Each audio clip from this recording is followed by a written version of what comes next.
সকলকে স্বাগত একাত্তর জার্নালে খবরের বিশ্লেষণের অনুষ্ঠান একাত্তর জার্নাল খবরের নানান আপডেট আমরা যুক্ত করি এই অনুষ্ঠানে আলোচনার ফাঁকে ফাঁকে প্রতি মুহূর্তে যে সকল খবর গণমাধ্যমের শিরোনাম হয় সামাজিক যোগাযোগ মাধ্যমে যে সকল খবর নিয়ে আপনি প্রতিক্রিয়া জানান মন্তব্য করেন সে সকল খবরও তাৎক্ষণিকভাবে আমরা সকলকে জানিয়ে দিই চেষ্টা করি খবরের সাথে যুক্ত মানুষদের সরাসরি যুক্ত করে খবরের সবশেষ আপডেট বিশ্বাসযোগ্যতার সাথে সকলকে জানিয়ে দিতে।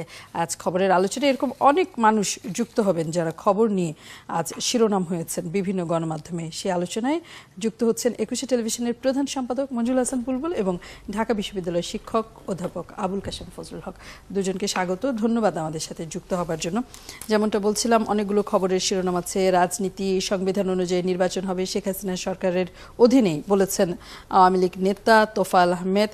একই সাথে আরেকটি ধর্ষণের খবর মিলেছে দিনাজপুর থেকে, শিশু ধর্ষণের খবর।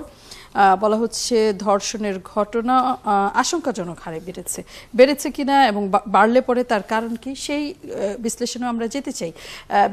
আরেক দফা পানির দাম বাড়ানো হয়েছে, ঢাকা ওয়াসা পানির দাম বাড়িয়েছে। জনগুরুত্বপূর্ণ এই খবরটি শুরুতে আলোচনা করে সেরে ফেলতে চাই। অনেক মানুষের স্বার্থ সংশ্লিষ্টতা। প্রতি 1000 লিটার পানিতে পানির দাম ছিল আগে 10 টাকা, এখন হবে 10 টাকা 50 পয়সা। এই 50 পয়সা কি বলবো খুব বড় বেশি বাড়ানো 1000 লিটারে?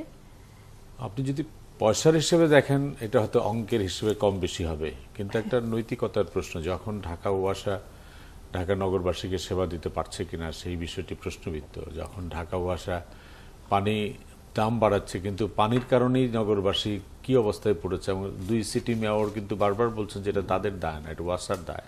ওয়াসা বলছে যারা খাল দখল করেছে এটা তাদের দায়,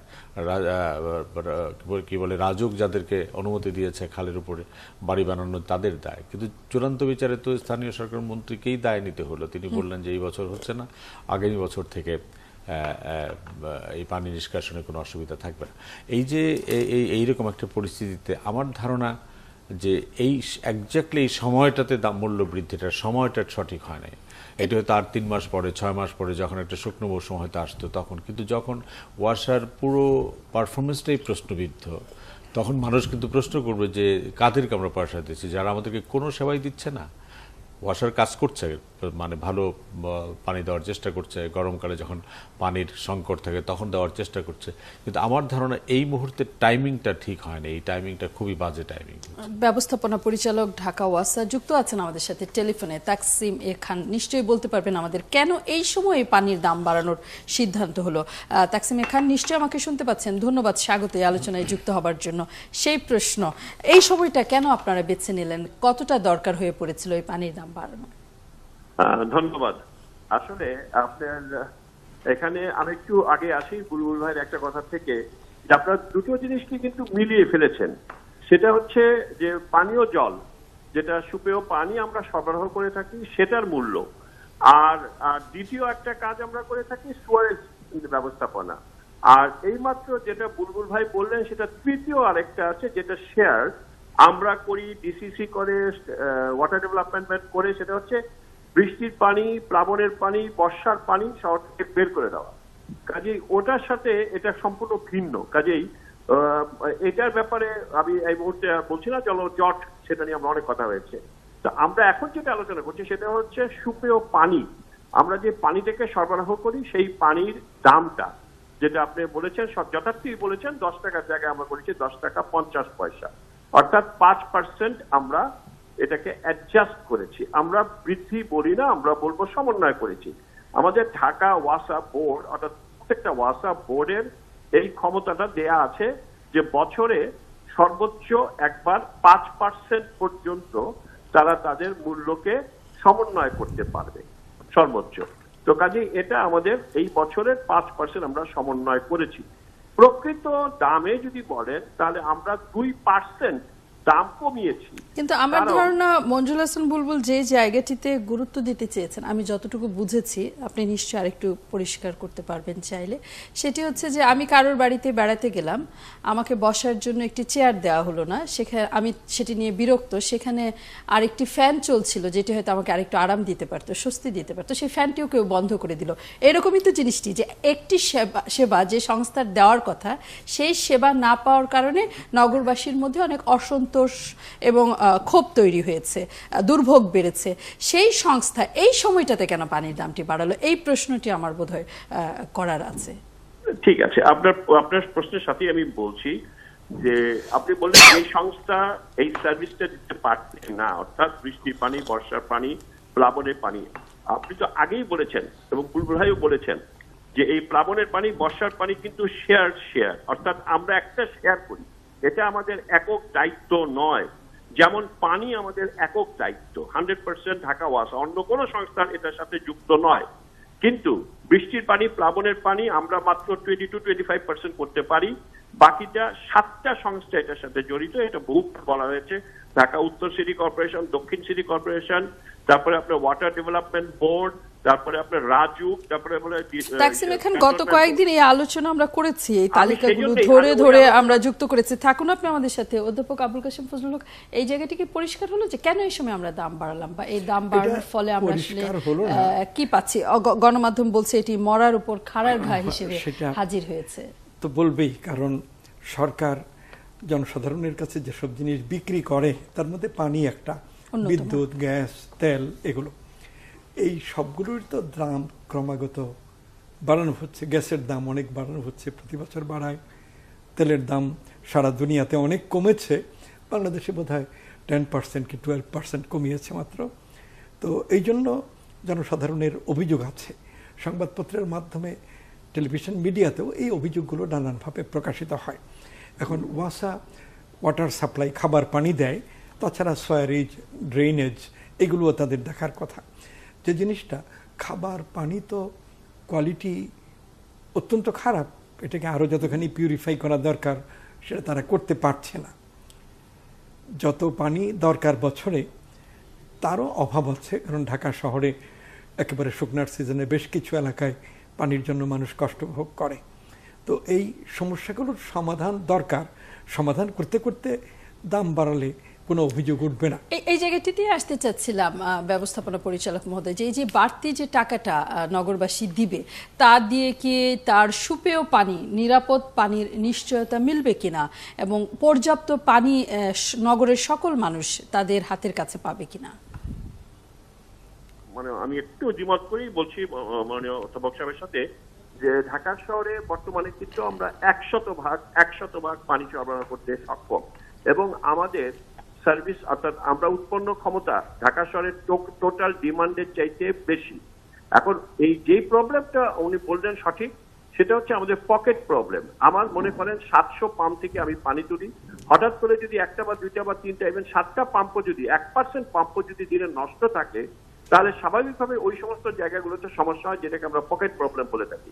কিন্তু সামগ্রিকভাবে ঢাকা শহরে পানি আমরা উদ্বৃত্ত দিতে সক্ষম। আর কোয়ালিটি নিয়ে যে কথাটা বললেন, হ্যাঁ আমরা স্বীকার করি যে আমরা যেই সোর্স পানি দিচ্ছি সেখানে 100% WHO স্ট্যান্ডার্ড, কিন্তু পানিটা যেই মুহূর্তে পাইপে যায় সেখানে বিপত্তি, এবং আপনার বাসার যে রিজার্ভারটা আছে আপনি যদি চেক করে দেখেন, তাকে 1 হাত পরিমাণ ময়লা ওই রিজার্ভারের মধ্যে। কাজে ওতে যত পিওর পানি দেন না কেন, ওটা আপনার কলে যখন আসে তখন কিন্তু ওইটা কন্টামিনেটেড হয়। কাজে কন্টামিনেশনের জায়গাগুলো আমরা জানি এবং ওগুলো প্রত্যেকটাই আমরা অ্যাড্রেস করছি। আর দামের কথা যেটা বললেন যে 5% অ্যাডজাস্টমেন্ট, আপনি যদি বাংলাদেশের 1 বছরে মুদ্রাস্ফীতি দেখেন, তাহলে আমার 7% হয়েছে মুদ্রাস্ফীতি, আর আমি মূল্য সমন্বয় করেছি 5%। তাকসিম, এখানে আমার ধারণা দাম বাড়ানো নিয়ে আমাদের কোনো নিশ্চয়ই মঞ্জুর হাসান, তাকসিম ভাই, নিশ্চয়ই আপনারা ওয়াসা একটা সেবাধর্মী প্রতিষ্ঠান, সেবা দেওয়ার চেষ্টা করেন এবং নিশ্চয়ই এটার ব্যাখ্যা আছে। এবং আমি যে কথাটি বলার চেষ্টা করেছি যে মূল্য বৃদ্ধির যে হার সেটাও খুব বড় এরকম না, কিন্তু যে মুহূর্তে আপনি যতই মানে ব্যাখ্যা দিয়ে বলেন নানা দিকের নানা সংস্থার সঙ্গে সমন্বয় আছে, কিন্তু এই সমন্বয়হীনতার একটা বড় দায় তো ওয়াসারও বটে। মানুষ যখন একদিকে যে আমি পত্রিকার যে অনলাইন এডিশনগুলি দেখছি যে সেখানে উত্তরায় ভালো পানির জন্য বিক্ষোভ হচ্ছে, আরেকদিকে পানি নামছে না, সব মিলিয়ে জুনে এক দফা দাম বাড়ানো হয়েছে যেটা বছরে একবার। কাজেই সেই সময়টা ঠিক হলো কিনা। আমার বক্তব্য হচ্ছে যে মানুষ যখন এক জায়গায় মানে আপনাদের সার্ভিস না পেয়ে বা আপনাদের সমন্বিত সার্ভিসের উপরে ক্ষোভ তাদের, সেই মুহূর্তে দামটা না বাড়িয়ে শুকনো মৌসুমে যখন এই অন্তত একটা উইং বন্ধ থাকবে, মানে পানির জলাবদ্ধতা থেকে শ্রীনগরটা মুক্তি পাবে, তো সেই সময় এই টাইমিংটা আমার ধারণা যে এটি বইয়ের হিসেবে ঠিক আছে, আপনাদের বোর্ডের মিটিং এর রেজুলেশনে ঠিক আছে, কিন্তু একজন সাধারণ পাবলিক হিসেবে আমি মনে করি মানুষ এটা খুব ভালোভাবে সহজভাবে গ্রহণ করবে না। যেটা রূপা বললেন যে মরার উপর খাড়া ঘা, এটা যে অর্থে বলা হচ্ছে যে 5 টাকার উপর 50 টাকা তা না, কিন্তু যে মুহূর্তে মানুষ সেবায় নানা দিক থেকে তাদের অসন্তোষ আছে। আমি পরশুদিন বিকেলে যখন বৃষ্টি হলো, আমার অফিস 21 টেলিভিশনের সামনে পানি জমে গেছে, আমি সেই ছবিটা ফেসবুকে আপলোড করলাম। মানুষ দিচ্ছে এটা ওয়াসা ভবন থেকে কত দূর, এই যে জলাবদ্ধতার ছবিটা দিলেন এটা ওয়াসা ভবন থেকে কত দূর, তার মানে মানুষের মধ্যে একটা স্থায়ী বদ্ধমূল ধারণা হয়ে গেছে যে জলাবদ্ধতার জন্য দায়ী ওয়াসা। এবং এটি নিশ্চয়ই মানে তাকসিম ভাইয়ের কাছে যা হিসাব আছে তার মানে যে পরিসংখ্যান আছে বা যে মানে কোন কোন সংস্থার সঙ্গে তাদের সমন্বয়, সেই বিষয়ে আমার কোনো দ্বিমত, কিন্তু মানুষের পারসেপশন একটা মূল ব্যাপার, মানুষের ধারণাগত একটা বিশ্বাস হয় যে ওয়াসা দিতে পারছে না। কাজেই এই মূল্য বৃদ্ধিটা আইন অনুযায়ী নিশ্চয়ই পারে তারা, নিশ্চয়ই না পারলে তারা করলো কেন, নিশ্চয়ই করেছে, কিন্তু আমার ধারণা টাইমিং ঠিক কেন এই সময়ে তাকসিমে খান এটা জরুরি, এটা সেপ্টেম্বর অক্টোবর নভেম্বরে করলে কোন কেন এই সময়টা আপনারা নির্বাচন করলেন? ঠিক আছে, আমার মনে হয় বুলবুল ভাই আমার অনেক প্রশ্নের উত্তর দিয়েছেন এবং আপনারা সঠিকভাবে দিয়েছেন। তবে টাইমিং এর যে প্রশ্নটা বললেন, যে আসলে আপনি একটু যদি দেখেন যে আমাদের যেই পানি আমরা এখন যেরকম ট্রিটমেন্ট প্ল্যান্টে যাচ্ছি এবং তাতে করে আমাদের আমরা প্রচুর বেশি পানির দামে পানি বিক্রি করছি, পানি বানাচ্ছি, অর্থাৎ পানি উৎপাদন করছি। আমরা জানেন 16 থেকে 16.5 টাকা পর্যন্ত পানি উৎপাদন করছি, অথচ বিক্রি করছি 10 টাকা 10.5 টাকায়। তো কাজে আমি যদি আস্তে আস্তে পর্যায়ক্রমে এরকম বাড়িয়ে না যাই, তাহলে আমি আমার ব্রেক ইভেনে কখন যাব? কাজে টাইমিংটা আপনি যে দৃষ্টিভঙ্গি থেকে দেখলেন, আমি আরেকটা দৃষ্টিভঙ্গি থেকে বলি যে আমাকে তো ব্রেক ইভেনে এক সময় যেতেই হবে। ভিক্ষা করে কোনো সংস্থা তো চলতে পারে না। আমরা তাকসিম খান, অনেক ধন্যবাদ আপনাকে ব্যাখ্যা দিয়ে পরিষ্কার করবার চেষ্টা করার জন্য। একটা বিরতিতে যাচ্ছি, থাকুন 71 জার্নালে। স্বাগত, দেখছেন 71 জার্নাল। আমাদের সাথে আছেন অধ্যাপক আবুল কাশেম ফজলুল হক, আছেন মঞ্জুল হাসান বুলবুল এবং যুক্ত করব সহকর্মী নয়ন আদিত্যকে, যিনি এই মুহূর্তে আছেন আশকোনা হজ ক্যাম্পে। হাজিদের বিড়ম্বনা এবং সংকট নিয়ে কথা বলতে চাই এই দফা 71 জার্নালের আলোচনায়। তার আগে খবরের শিরোনামও দেখে নিতে চাই। লাইলির অবুঝ 2 সন্তানের কি হবে, এটি সমকালের এই মুহূর্তের প্রধান শিরোনাম। লাইলি বনশ্রীতে যাকে যিনি মারা গেছেন, হত্যা করা হয়েছে, এখন পর্যন্ত এটি বলবার সুযোগ নেই, তবে যে মামলাটি হয়েছে সেটি হত্যা মামলা হয়েছে এবং তার মাথা ও গলায় আঘাতের চিহ্ন মিলেছে। ভিসেরা রিপোর্ট পেলেই নিশ্চিত হওয়া যাবে আত্মহত্যার ঘটনা কিনা। সুযোগ থাকলে এই খবর নিয়েও কথা বলতে চাই, চেষ্টা করব ফরেন্সিক বিভাগের ডাক্তারকেও যুক্ত করে জানতে কি ধরনের আঘাত মিলেছে তার শরীরে। বিশ্বজিৎ হত্যা মামলা হাইকোর্টে আপিলের রায় রোববার। জনসমক্ষে ক্যামেরার সামনে পুলিশের উপস্থিতিতে এই হত্যাকাণ্ড এবং দ্রুত গতিতে নিম্ন আদালতে রায় হয়েছিল। আপিলে কি রায় মিলে তা দেখতে সকাল হওয়া পর্যন্ত অপেক্ষা করতে হবে। বিএনপির কোনো প্রস্তাবই বাস্তবসম্মত নয় বলেছেন বাণিজ্যমন্ত্রী তোফায়েল আহমেদ। একই সাথে তিনি বলেছেন সংবিধান অনুযায়ী প্রধানমন্ত্রীর শেখ হাসিনার তত্ত্বাবধানেই নির্বাচন হবে। সব জেলায় শিশু হাসপাতাল হবে বলেছেন স্বাস্থ্যমন্ত্রী নাসিম। ঘুরে দাঁড়াতে চায় বগুড়ার সেই কিশোরী যার মা এবং তাকে অমানবিকভাবে মাথা ন্যাড়া করে দেওয়া হয়েছিল। গরু চুরির অপবাদ দিয়ে অন্তঃসত্ত্বা গৃহবধূকে গাছে বেঁধে নির্যাতন, নীলফামারীর ঘটনা। গৃহকর্মী লাইলির মৃত্যু, বাড়ির মালিক দারোয়ান রিমান্ডে। বেশ কয়েকটি নির্যাতন, ধর্ষণের খবর আছে আজ খবরের তালিকায়। মুসলিম দেশগুলো রোহিঙ্গা ইস্যুতে মিয়ানমারের উপর চাপ। আজ 22শে শ্রাবণ, তখন আমায় নাইবা মনে রাখলে, কবিগুরু রবীন্দ্রনাথ ঠাকুরের জন্মবার্ষিকী। বাংলা BDNews24.com। লাইলির গলায় দাগ, 2 জন রিমান্ডে। এটি আজ দিনভর গতকাল মানুষের বিক্ষোভের মুখে শিরোনাম হয়ে দাঁড়িয়েছে। মালয়েশিয়ায় অভিযানে বাংলাদেশিরা আটক। যারা মালয়েশিয়ায় যাচ্ছেন কাজের খুঁজে, তারা দীর্ঘদিন ধরে নানা রকমের বিড়ম্বনার শিকার হচ্ছেন, তারই একটি ফলো আপ এই মুহূর্তে BDNews24.com। আওয়ামী লীগ হারলে কারণ হবে ছাত্রলীগ, বলেছেন শিক্ষক অধ্যাপক জাফর ইকবাল। ভারত থেকে সুস্থ হয়ে ফিরেছেন আহমদ শফি হেফাজত নেতা। নিষ্ক্রিয়দের পদ থেকে সরাতে চট্টগ্রাম নগর আওয়ামী লীগের সুপারিশ আছে। 1 মাস ধরে পানিবন্দী চট্টগ্রামের সেই খবরও আছে। বাংলা ট্রিবিউন, আবুল হোসেন ফজলুল হক কিছু যুক্ত করতে চান? বাচ্চারা ঘুম থেকে জেগে শুনল ওদের মা নেই। বনশ্রীতে যে গৃহকর্মী মারা যাওয়ার ঘটনা ঘটেছে সেটির আরেকটি প্রতিবেদন বাংলা ট্রিবিউনে। শাহরুখের নতুন ছবিতে বাংলাদেশি মাফিয়া নিয়ে বিতর্ক। হলিউড, ডালিউড, বলিউড এই বিতর্ক চলছে। পা ভাঙলেও ছেলে আছে, মামলা না তুললে ছেলেই থাকবে না। খালাতো বোনকে উত্ত্যক্তের প্রতিবাদ করায় রাজধানীতে এক যুবককে পিটিয়ে পা ভেঙে দেওয়ার ঘটনায় এমন উদ্ধত্তপূর্ণ বক্তব্য মিলেছে। এই খবর নিয়েও আমরা কথা বলবো, যুক্ত হবেন আমাদের সাথে নিশ্চয়ই সেই পরিবারের কেউ। ব্র্যাক বিশ্ববিদ্যালয়ের শিক্ষক ফারহানের অব্যাহতি পত্র প্রত্যাহার, লম্বা ছুটিতে রেজিস্ট্রার। আন্দোলনকারী শিক্ষার্থীদের একে বিজয়ী হিসেবে দেখা হচ্ছে। বা চোখে দেখার আশা সিদ্দিকুরের। অপারেশনের পর এখন পর্যন্ত চূড়ান্ত ফলাফল মেলেনি। প্রথম আলোর প্রতিবেদন, ওয়াসার মূল্য বৃদ্ধি না, ভোট নিয়ে বিএনপিতে কোনো আলোচনা হয়নি। বগুড়া থেকেই লড়াই চালাবেন মা মেয়ে, সেই খবর আছে। রাজনীতির খবর আছে, আগে নির্বাচন কমিশনকে শক্তিশালী করতে হবে। এবং চট্টগ্রামের মহসিন কলেজে ছাত্রলীগের 2 পক্ষের মারামারির সচিত্র খবর ছেপেছে প্রথম আলো এই মুহূর্তে তাদের অনলাইনে। নয়নাদিত্য সহকর্মী আছেন আশকোনা হজ ক্যাম্পে, হাজিদের নানান রকম। নয়ন, ধন্যবাদ, স্বাগত এই আলোচনায়। এই মুহূর্তে আমরা আজ প্রতিবেদনে দেখেছি, আরিফিন শাকিল সহকর্মীর করা প্রতিবেদনে, যে যারা গত বছর টাকা দিয়ে নিজেদের নাম যুক্ত করেছিলেন তাদের মৃত দেখিয়ে সেই নাম মুছে ফেলা হয়েছে, অন্য হজযাত্রীদের যুক্ত করা হয়েছে। এর বিরুদ্ধে এখন পর্যন্ত কোনো ব্যবস্থা নেওয়ার খবর আছে কিনা এবং অন্যান্য বিড়ম্বনা কাটাতে কি ধরনের উদ্যোগ দেখতে পাচ্ছেন?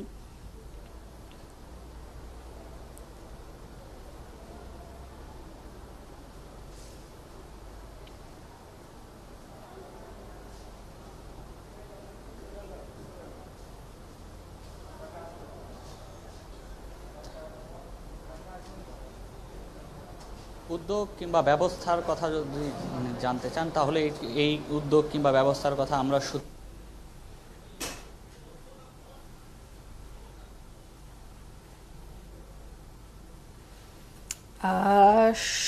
সংযোগ বিচ্ছিন্ন। আমরা চেষ্টা করছি, খুব সুন্দর ছবি, ভিডিও এবং তথ্য আমরা পাচ্ছিলাম। মঞ্জুল হাসান, আমরা প্রতিবেদনে দেখেছি 16 জন হজ যাত্রী যারা নাম যুক্ত করেছিলেন, টাকা জমা দিয়েছেন, হঠাৎ করে সেই এজেন্সির নাম ওয়েবসাইট থেকে গত 19 জুলাই লাপাত্তা হয়ে গিয়েছে এবং সেই লোকজন খোঁজ নিয়ে দেখেছেন যে তাদেরকে মৃত দেখিয়ে অন্য হজ যাত্রীদের নিয়েছে হজ এজেন্সি। নয়নের কাছ থেকে ঘুরেই আসি। হ্যাঁ,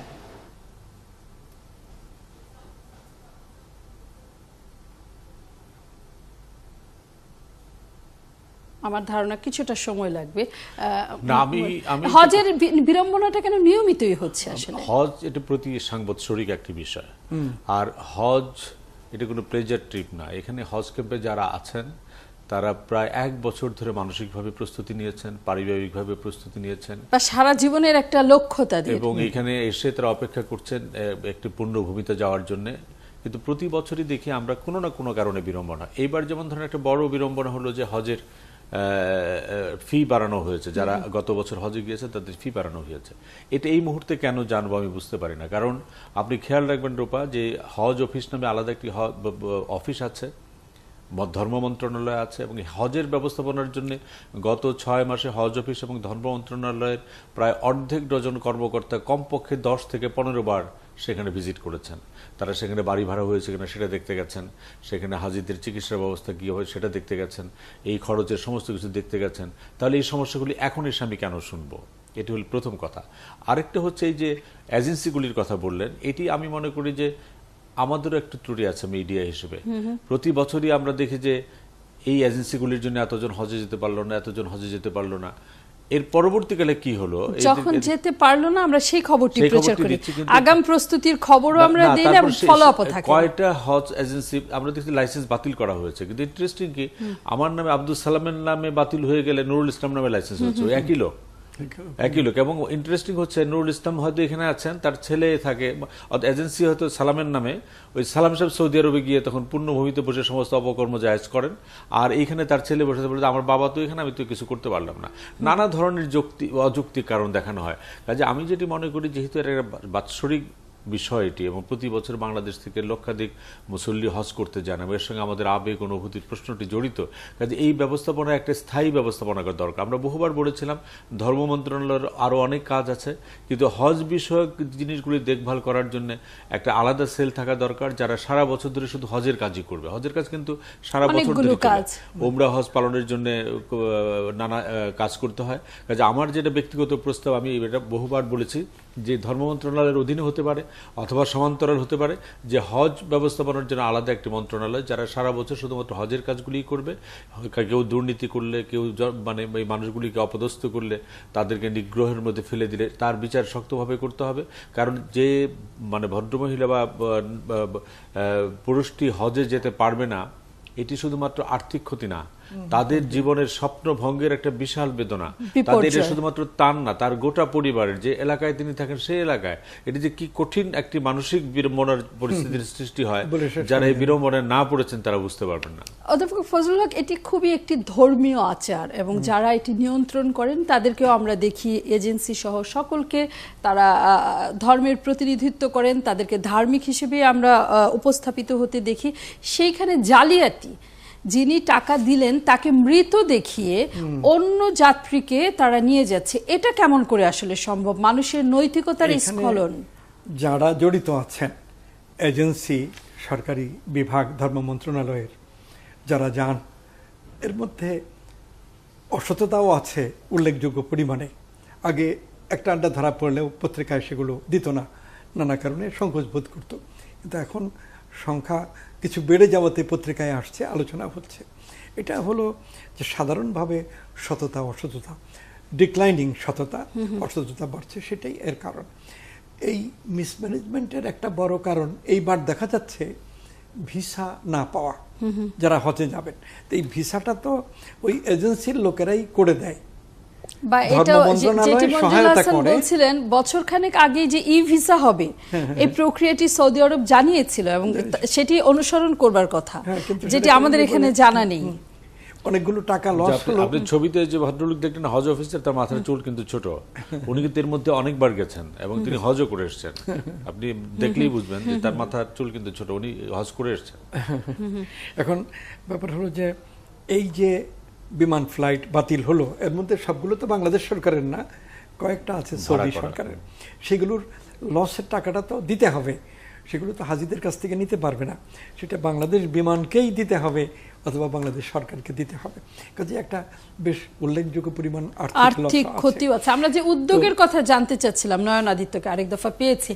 নয়ন, আপনি আমাদের বলছিলেন যে যারা জালিয়াতির সাথে, সরাসরি জালিয়াতির সাথে, মিথ্যাচারের সাথে, প্রতারণার সাথে যুক্ত, তাদের বিরুদ্ধে ব্যবস্থা নেওয়ার কেউ আছে কিনা?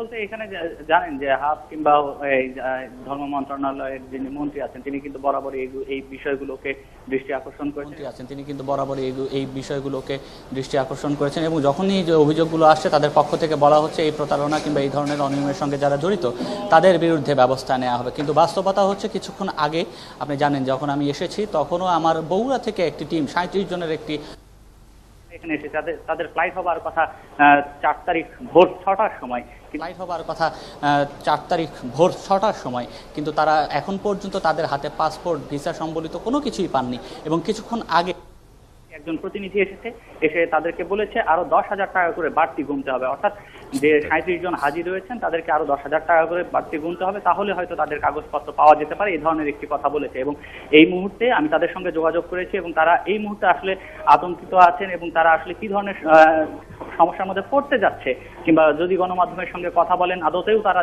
যেতে পারবে কিনা এই শঙ্কায় তারা এই মুহূর্তে গণমাধ্যম কর্মীদের সঙ্গে কথা বলতে চাচ্ছে না। এবং যেমনটি আপনি বলছিলেন যে এখানে এই হাজিরা কিন্তু যারা যেতে পারছেন না কিংবা যারা ধরেন কাগজপত্রের ঝামেলায় আটকা পড়ে আছে, তারা আমাদেরকে বিভিন্ন ছবি দেখাচ্ছিলেন। যারা যখন গ্রাম থেকে এই ঢাকায় আসেন এক ধরনের বিদায় নিয়ে এসেছেন, এবং তারা যে সামাজিক অনুষ্ঠান কিংবা সাধারণ আত্মীয় স্বজনদের সঙ্গে শেষবারের মতো দেখা করার মতো যে প্রক্রিয়াটি চলে সেগুলো করে এসে তারা আতঙ্কিত আছেন, কিংবা তারা যদি যেতে না পারেন সে না যাবার এক ধরনের কষ্টের সঙ্গেও সামাজিকভাবে তারা যে হবেন সেই ভয়টিও কিন্তু তারা। নয়ন, যদি সুনির্দিষ্ট করে বলি, যেই 16 জনকে মৃত দেখানো হলো সেই 16 জনের এই বছর হজে যাওয়ার কোনো সম্ভাবনা আছে কিনা, না থাকলে পরে তারা যে টাকাটি দিয়েছেন সেই টাকাটি তারা ফেরত পাবেন কিনা অন্তত?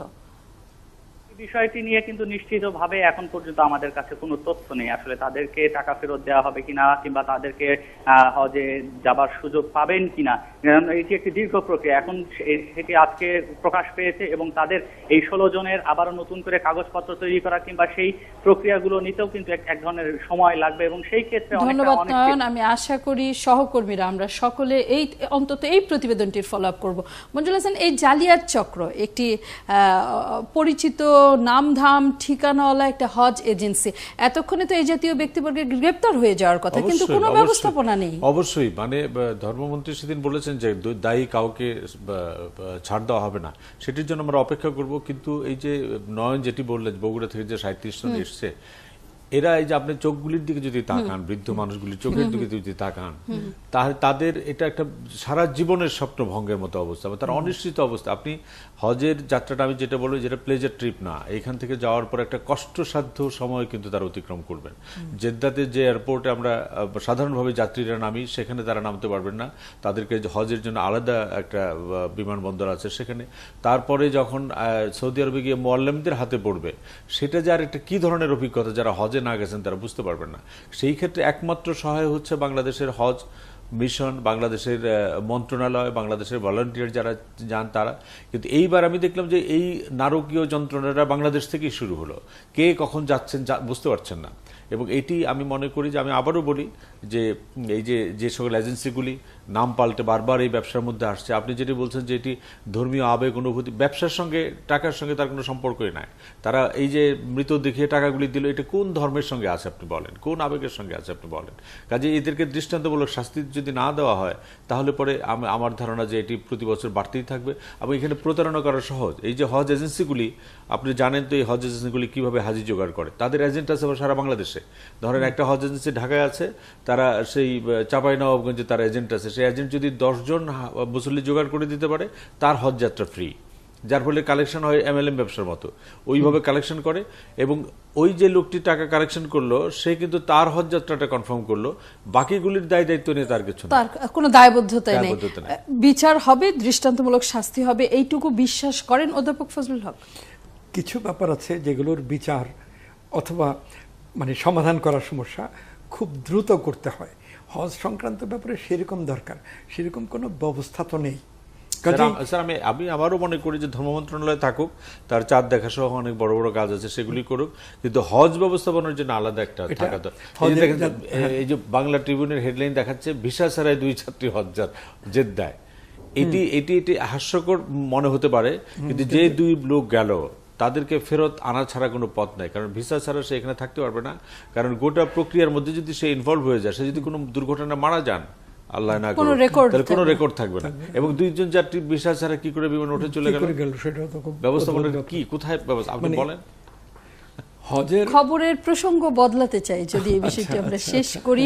আমাদের সাথে এই দফায় যুক্ত হবেন ঢাকা বিশ্ববিদ্যালয়ের ক্লিনিক্যাল সাইকোলজি বিভাগের শিক্ষক ডক্টর মোহাম্মদ কামরুজ্জামান মজুমদার। প্রসঙ্গ, ধন্যবাদ, স্বাগত আপনাকে। প্রসঙ্গ ধর্ষণ, নারী নির্যাতনের ঘটনা মাত্রাতিরিক্ত হারে বেড়ে যাওয়া সারা দেশের আনাচে কানাচে নানান জায়গায়। সহকর্মী তানিয়া রহমান একটি প্রতিবেদন করেছেন যেখানে বিশাল অঙ্ক আমাদেরকে তিনি দেখিয়েছেন শিশু এবং নারী ধর্ষণের ক্ষেত্রে। আমরা প্রতিবেদনটি দেখে জনাব কামরুজ্জামান মজুমদারের কাছে ফিরব। প্রতিবেদনটি দেখতে হচ্ছে বিরতির পর, কারণ বিরতির সময় হয়ে গেছে। থাকুন ৭১ জার্নালে, বিরতির পর ফিরছি। দিনাজপুরে শিশু ধর্ষণের অভিযোগ, ধর্ষণের কথা স্বীকার করেছেন বাদল। অন্তঃসত্ত্বা তরুণীকে ধর্ষণ, আসলে ধর্ষণ চেষ্টা, শিশু গৃহবধূ সহ 4 জনকে ধর্ষণের অভিযোগ। চলন্ত ট্রাকে কিশোরীকে ধর্ষণ, পরীক্ষায় আলামত মিলেছে। সাবিনার পরিবার মামলা তুলে নিতে চাইছে। বিভিন্ন পত্রিকার গণমাধ্যমের শিরোনাম গতকাল এবং আজকের মিলেছে এই খবরগুলো। এর বাইরেও আর অনেক খবর আছে যেগুলো আতঙ্কিত হবার মতো চিত্র দিচ্ছে আমাদের সহকর্মী তানিয়া রহমান। সেরকম একটি প্রতিবেদন করেছেন, আমরা প্রতিবেদনটি দেখে নিয়ে ফিরবো ডক্টর কামরুজ্জামানের কাছে। চলতি বছরের 4 তারিখে দিনাজপুরের 12 বছরের এক শিশুকে ধর্ষণ করে তার পাশের বাড়ির মামা পরিচয়ের এক ব্যক্তি। 28 জুলাই 3 বছরের শিশুকে ধর্ষণের পর গলা টিপে হত্যা আর বগুড়ায় মেয়েকে ধর্ষণের পর মা সহ মাথা ন্যাড়া করার ঘটনায় দেশজুড়ে চলছে নানা আলোচনা।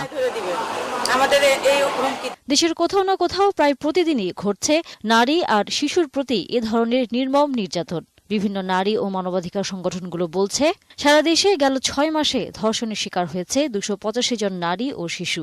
এর মধ্যে জুন মাস পর্যন্ত ধর্ষণের শিকার হয়েছে 144টি শিশু। আর গেল জুলাই মাসে ধর্ষণের শিকার হয়েছে 80 জন নারী ও শিশু। এর মধ্যে 32 জন কন্যা শিশু ও বাকি 48 জন নারী। আর এর মধ্যে 3 শিশুকে ধর্ষণের পর হত্যা করা হয়। এমন পরিসংখ্যান ভাবিয়ে তুলেছে সমাজ ও মনোবিজ্ঞানীদের। বলছেন, পর্নোগ্রাফির বিস্তার, মূল্যবোধের অবক্ষয় আর পারিবারিক বিচ্ছিন্নতায় বাড়ছে এ ধরনের অপরাধ। একটা নারীকে 4-5টা পুরুষের সঙ্গে লীলায় রত তারা দেখছে, এতে করে তাদের ভোগবাদী সত্তার মধ্যে এই ইনস্টিংটা জোরালোভাবে গেঁথে যাচ্ছে। যখনই গেঁথে যায় তখন সে নারীর প্রতি তার শ্রদ্ধা, ভালোবাসা, মমতা সেগুলোর চেয়ে বেশি প্রাধান্য পায় সেক্সুয়াল ইনস্টিং। প্রতিটি মানুষের বিকাশের মধ্যে তার একটি সাংস্কৃতিক মান, যেটি ওই যৌবিক তাড়নাকে নিবৃত্ত করবে, সেই সাংস্কৃতিক মানটি আমরা। আর বিশিষ্টজনেরা বলছেন, নারী ও শিশু নির্যাতনের ঘটনায় আইনের কঠোর প্রয়োগ দৃশ্যমান না হলে সমস্যা থেকে উত্তরণের সহজ কোনো পথ নেই। আমরা কি দেখছি, তার ছবিটা কিন্তু একদম ডিফারেন্ট ছবি দেখতেছে। কারণটা হলো, আমরা বলবো যে এটা রাজনৈতিক সদিচ্ছা, তাদের কমিটমেন্টও আনতে হবে। এইবারের নির্বাচনের আগে প্রত্যেকটি রাজনৈতিক দলকে তাদের রাজনৈতিক ইস্তাহার বদলাতে হবে। শুধু ইস্তাহার বদলাতে হবে না, সেটা এই ধর্ষণ বিষয়ে বা নারী নির্যাতন বিষয়ে স্পেশালি তাদেরকে কমিটমেন্ট দিতে হবে। বিশিষ্টজনরা আরো জানান, আইনের প্রয়োগের পাশাপাশি প্রয়োজন নারীর প্রতি পুরুষের দৃষ্টিভঙ্গির পরিবর্তন। ছত্রছায়ায় একটা বড় রকমের। ডক্টর কামরুজ্জামান, রিপোর্টেড কেস বলছে গড়ে প্রতিদিন 3 থেকে 4 জন নারী ধর্ষণের ঘটনা ঘটছে। এটা কি বিশেষ একটা সময়ে বাড়তে পারে, নাকি এটি আসলে চিত্র গণমাধ্যমের আড়ালে ছিল? যদি বিশেষ সময়ে বিশেষ বাস্তবতায় ধর্ষণের মতো ঘটনা বেড়ে থাকে, তাহলে আসলে এটা প্রতিকারের উপায় কি? কেন হচ্ছে এই আলোচনা আমরা আসলে দীর্ঘদিন ধরে করছি। সামাজিক অবক্ষয়, আমাদের হাতে সেলফোন, কোনো মূল্যবোধ নেই, সে আলোচনায় যেতে চাই না। এটা প্রতিকারের কি উপায়? কারণ একটু লম্বা করে বলি, সামাজিক যোগাযোগ মাধ্যম সহ নানান ফোরামে মানুষ এখন কিন্তু চূড়ান্ত সিদ্ধান্তের প্রস্তাবনা দিতে শুরু করেছে ধর্ষণ বন্ধ করবার জন্য।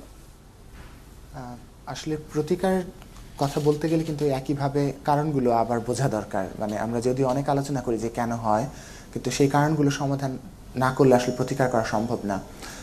আপনারা যেটা নিয়ে কথা বলছিলেন যে নারী এবং শিশু ধর্ষণ, আরেকটা অংশ কিন্তু একদমই মানে অপ্রকাশিত, বেশিরভাগ ক্ষেত্রে বলা হয় না। ছেলে শিশুরাও কিন্তু ধর্ষণের শিকার হয় এবং প্রচুর সংখ্যক ভাবেই হয়। এখন যে কথাটা উঠছে যে ধর্ষণের সংখ্যা বাড়ছে কিনা দিন দিন, এটা আপনি একটু বলার চেষ্টা করেছেন যে হয়তো রিপোর্টেড হচ্ছে বেশি। আমরা যেহেতু ক্লিনিক্যাল সাইকোলজিস্ট, আমাদের কাছে যেসব ক্লায়েন্টরা আসেন, আমি এমন অনেকের কথা জানি যারা ধর্ষণের শিকার হয়েছেন, কখনো কাউকে বলেননি, আমি একমাত্র ব্যক্তি যে আমার সাথে শেয়ার করলেন। তো বেশিরভাগ ঘটনাই আড়ালে রয়ে যায়, এখনো আছে সেগুলো। তো প্রতিকারের জন্য যেটা করা দরকার আমার মনে হয়, এই যে যারা ধর্ষণকামী যারা এই ধরনের ভাবনা ভাবেন, এদের একটু ট্রিটমেন্টের মধ্যে আনা দরকার। আমরা সাধারণত দেখি শিশু এবং বয়স্কদের ক্ষেত্রে ধর্ষণের কারণগুলো দু রকমের। শিশুদের ক্ষেত্রে আমরা দেখি সাধারণত এক ধরনের ডিজিজ বা ডিসঅর্ডার আছে, আমরা বলি পিডোফিলিয়াক, মানে ওরা শিশুদের সাথে যৌনকর্ম করতেই আগ্রহ বোধ করে, সেরকম একটা গ্রুপ আছে। চিকিৎসা তার মানে হচ্ছে যার রোগ আছে, মঞ্জুর হাসান, এটার চিকিৎসাটা একটু দীর্ঘ আসছে আবার আপনার সময় কাছে ডক্টর কামরুজ্জামান। যার রোগ আছে, আমরা জানলাম কিভাবে জানলাম যে তিনি ধর্ষণের ঘটনা ঘটালেন, তখন কি তাকে আগে বিচারের আওতায় আনা হবে, নাকি তাকে একটি মানসিক রোগের চিকিৎসা প্রক্রিয়ার মধ্যে দেওয়া হবে, নাকি দুইটা প্যারালালি চলবে? আর এই মুহূর্তে আমি জানি না কোনটা আগে হবে পরে হবে, কিন্তু নিশ্চয়ই যদি কোনো মানসিক বিকৃতি থাকে তাকে চিকিৎসার আওতায় আনতে হবে। আপনি যেটি বললেন যে তার শাস্তির বিধান, সেটা তো একটা বড় ব্যাপার, যে দৃশ্যমান শাস্তি যদি হয় তাহলে কমে আসবে। কিন্তু আমি আরেকটি জায়গায় দেখি যে এই ধরনের ঘটনার ক্ষেত্রে ক্ষমতার দম্ভ, ক্ষমতাকে দৃশ্যমান করার একটা প্রবণতা, এটি রাজনৈতিক ক্ষমতা হতে পারে, আর্থিক ক্ষমতা হতে পারে, এলাকায় প্রতিপত্তিশালী হতে পারে, পুরুষতান্ত্রিকতা হতে পারে, অথবা এবং কার প্রতি হয় যে তার চাইতে দুর্বল, সেটা শিশু, নারী বা দরিদ্র শ্রেণী, সেই জায়গাগুলিতে হয়। কাজেই যদি মানে অধ্যাপক যে কথাটি বলছিলেন, যে একটি হচ্ছে যে শারীরিক অসুস্থতা বা মানসিক বিকৃতি, কিন্তু আরেকটা হচ্ছে যে সামাজিক অসুস্থতা, যেটা একটা অন্যায় অসাম্যের যে সমাজ আমরা প্রতিষ্ঠা করেছি, যেখানে মানুষ নিজের ক্ষমতাকে শুধুমাত্র পঞ্জীভূত ক্ষমতার অধিকারী হন না, এই ক্ষমতাটাকে দৃশ্যমান করতে চান, সেটি অর্থের ভিত্তিতে, বৃত্তের ভিত্তিতে যেমন, অন্য দিক থেকেও। আর তৃতীয় যে কথাটা আমি বলতে চাই, আমাদের রাজনীতি কোথায়? আপনি এই যে ধর্ষণের হিসাবগুলি করলেন সারা দেশে, সবগুলির প্রতিবাদ করেছে হয় সামাজিক সাংস্কৃতিক সংগঠন, অথবা নারী সংগঠন, অথবা শিশু সংগঠন। এই ধর্ষণ শুধুমাত্র নারী, শিশু আর সামাজিক সাংস্কৃতিক সংগঠনের ইস্যু। আওয়ামী লীগ কোথায়? বিএনপি কোথায়? এত বড় বড় দুইটি রাজনৈতিক দল, তারা তাদের এলাকায় যখন ঘটনাটি ঘটলো, আপনি কি বলে বগুড়াতে তুফানের ইস্যুতে সম্মিলিত রাজনৈতিক শক্তিরই তো মাঠে আসা দরকার। এরকম বাড্ডাতে যখন এই বাচ্চা 2 বছর না 2.5 বছর শিশুটিকে হত্যা করা হলো, এটার জন্য সেই আওয়ামী লীগ শুধুমাত্র আমরা ক্ষমতা, শুধুমাত্র সহায়ক সরকার, শুধুমাত্র রেজিম চেঞ্জ, এটি রাজনীতির একমাত্র লক্ষ্য। রাজনৈতিক শক্তি কিন্তু দেখি না। কাজেই সামাজিক শক্তির মধ্যে আমরা বলি যে সামাজিক একটা পরিবর্তন আনতে হবে, কে জানি একজন বললে যে ম্যানিফেস্টোতে আনতে হবে, কিন্তু আমি রাজনৈতিক শক্তিগুলিকে দৃশ্যমান হয়ে তাদেরকে বলতে হবে যেটা অন্যায় কাজ। তুমি আওয়ামী লীগ করো সেটা অন্যায় কাজ, ছাত্রলীগ করো অন্যায় কাজ, বিএনপি করো অন্যায় কাজ, কোনো দল করো না সেটা অন্যায় কাজ। এবং এইখানে যদি আমরা রাজনৈতিক দলগুলিকে আনতে পারি, এখন আমি যে কথাটি বললাম যে এখন মনে হয় যে এটা নারী এবং শিশুদের সংগঠন খেলাঘর করবে, সম্মিলিত সাংস্কৃতিক জোট করবে, মহিলা পরিষদ করবে, মনে হয় যে এটা শুধুমাত্র এই দুর্বল অত্যাচারিত হচ্ছে দুর্বল সংগঠনগুলিরই কাজ। আমাদের শক্তিশালী রাজনৈতিক দলগুলি যদি দৃশ্যমানভাবে এই প্রতিরোধে দাঁড়ায়, কালকে যদি বাংলাদেশের 64টা উপজেলায় রাজনৈতিক দলগুলি বলে যে কি বিএনপি, কি আওয়ামী লীগ, কি অন্য দল, যে কোনো পার্টিরই হোক না কেন, আমরা এই ইস্যুগুলি একসঙ্গে মোকাবেলা করব, আপনি দেখেন পরিস্থিতি কি দাঁড়ায়। অধ্যাপক ফজলুল হক, এই মুহূর্তে যদি যেহেতু সংখ্যাগুলো ভয়ঙ্করভাবে আতঙ্কজনক, প্রতি মুহূর্তে খবর আসছে, এই মুহূর্তে তাৎক্ষণিক প্রতিকারের জন্য কোনো ব্যবস্থা আছে কিনা, সেটি কি হতে পারে? তাৎক্ষণিক প্রতিকারের যে ব্যবস্থা বাংলাদেশ সরকার করছে সেটা হলো পুলিশ বিভাগকে সক্রিয় করা, না হলে পেছনে র্যাব লাগানো, কোর্ট কাছারি আছে। কিন্তু অন্যায় ক্রাইমের পরিমাণ এত বেশি বেড়ে গেছে, এখন এটা প্রচলিত মানে আইন শৃঙ্খলা বাহিনী দিয়ে, কোর্ট কাছারি দিয়ে সমাধান করা যাচ্ছে না। সাময়িকভাবে দমন করা গেলেও এটা আরও বেড়ে সামনে আসছে। এই জায়গাতে যে কথাটি উনি বললেন সেটাই, যে আলটিমেটলি সব কিছুর মীমাংসা রাজনৈতিক মীমাংসার দরকার হয়। রাজনৈতিক দলগুলো, কোনো একজন রাজনৈতিক নেতা এই নিয়ে কাজ করেননি বা কথা বলেননি। ন্যাশনাল অ্যাসেম্বলিতে আলোচনার মতো গুরুতর বিষয় অবশ্যই এটা। আজকে পরিবার ব্যবস্থা মানে ভেঙে যাচ্ছে বলা যায়। ভেঙে যাওয়াটা ভালো হচ্ছে না খারাপ হচ্ছে? পুরাতন মূল্যবোধ এবং পুরাতন ব্যবস্থা রক্ষা করা যাবে না নতুন কিছু আনতে হবে? এগুলো ন্যাশনাল অ্যাসেম্বলিতে আলোচনা হওয়া দরকার। আরও একটা ব্যাপার, পলিটিক্যাল সার্কেলে আলোচনা হওয়া দরকার, সমাধান বের করা দরকার। আরও একটা ব্যাপার হলো যে আমাদের দেশে এবং অন্যত্র যারা বুদ্ধিজীবী বলে পরিচিত, লেখক, গবেষক, চিন্তাবিদ, দার্শনিক, সাধারণত তারা এই বিষয়গুলো গবেষণা করে প্রথমে বের করেন যে এই সামাজিক শিথিলতা, এলিয়েনেশন, মানুষে সম্পর্কের পতন কেন হলো। গবেষণার মাধ্যমে এটা বের করেন। আমাদের দেশে ওইরকম কোনো গবেষণা নাই, কারণ বিশ্ববিদ্যালয়ের শিক্ষক যারা গবেষণা করেন তারা ওত পেতে থাকেন বিদেশি টাকা কোথায় পাওয়া যাবে, ওয়ার্ল্ড ব্যাংকের টাকা, আরও নানান সংস্থার। তো সেই টাকা দিয়ে যে গবেষণা, প্রকৃতপক্ষে সেগুলো গবেষণাও হয় না, আর আমাদের জীবনধারা থেকে একটু দূরে থাকে। এই মুহূর্তে এই মুহূর্তে মানে গ্যাংগ্রিন আমার পায়ে, আমার তো পাটাকে কাটতে হবে, এই মুহূর্তে দৃষ্টান্তমূলক শাস্তি যদি দেওয়া যায় একটা, দুইটা, তিনটা ঘটনার ক্ষেত্রে, কেউ কেউ বলছেন ফায়ারিং স্কোয়াড করার কথা, কেউ কেউ বলছেন তাৎক্ষণিকভাবে মৃত্যুদণ্ড কার্যকর করে সেটি হচ্ছে সরাসরি সম্প্রচার করে মানুষকে দেখানো উচিত। মানুষ অনেকটা হচ্ছে দেয়ালে পিঠ ঠেকা অবস্থা এই জাতীয় মন্তব্য করছে। তাৎক্ষণিক জোরালো শাস্তি ডক্টর কামরুজ্জামান কোনো সুফল বয়ে আনতে পারে কিনা? আমি যদি কেসগুলি একটু আলাপ করে নিই তাহলে বোধহয় সুবিধা হবে। আমি বলছিলাম যে শিশু এবং অ্যাডাল্টের দু ধরনের ধর্ষণের ব্যাপার আছে, দুটো একটু আলাদা। শিশুদের ক্ষেত্রে একটা বললাম যে তারা মানসিকভাবে অসুস্থ, একদল ধর্ষণের করে, তাদের জন্য চিকিৎসা দরকার। আরেক দল আছে যারা কিনা শিশুদেরকে সহজে অ্যাভেলেবেল মনে করে, যে এদের থেকে আমার রিস্ক নাই কোনো, এবং এদেরকে প্রিভেন্ট করাটা রিয়েলি কঠিন। এদের জন্য বাবা মাকে সচেতন হওয়া দরকার এটাকে প্রিভেন্ট করার জন্য। তাদেরকে ঠিক করা যাবে না, শিশুদেরকে প্রোটেক্ট করতে হবে।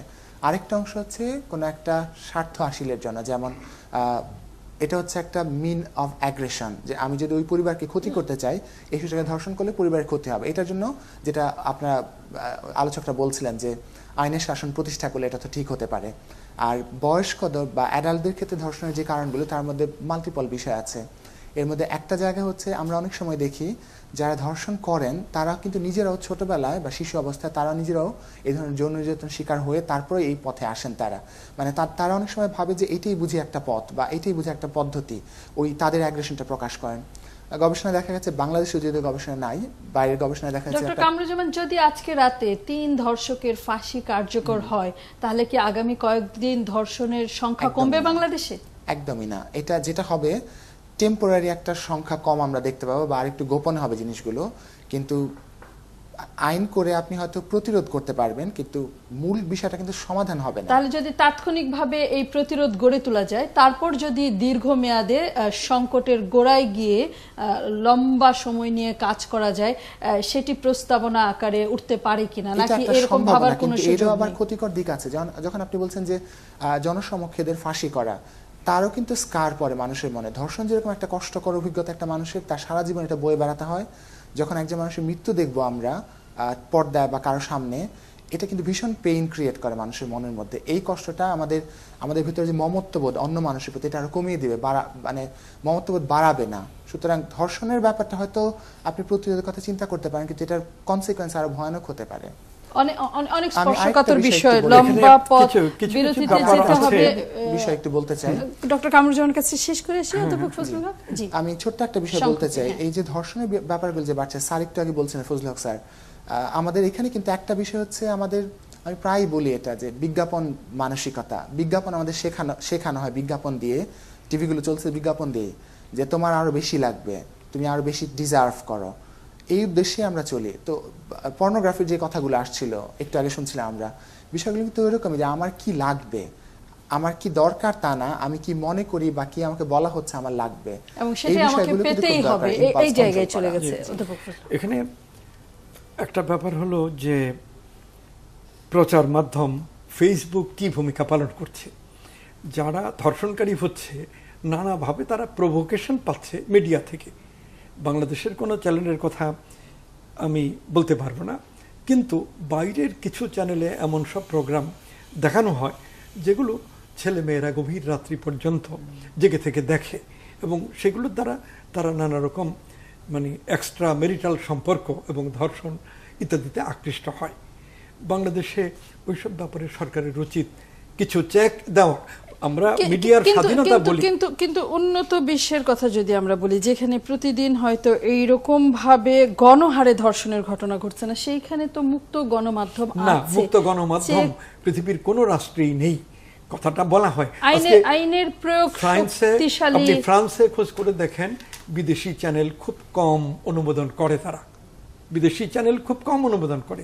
আপনি চায়নাতে লক্ষ্য করেন, বিদেশি চ্যানেল খুব কম অনুমোদন করে।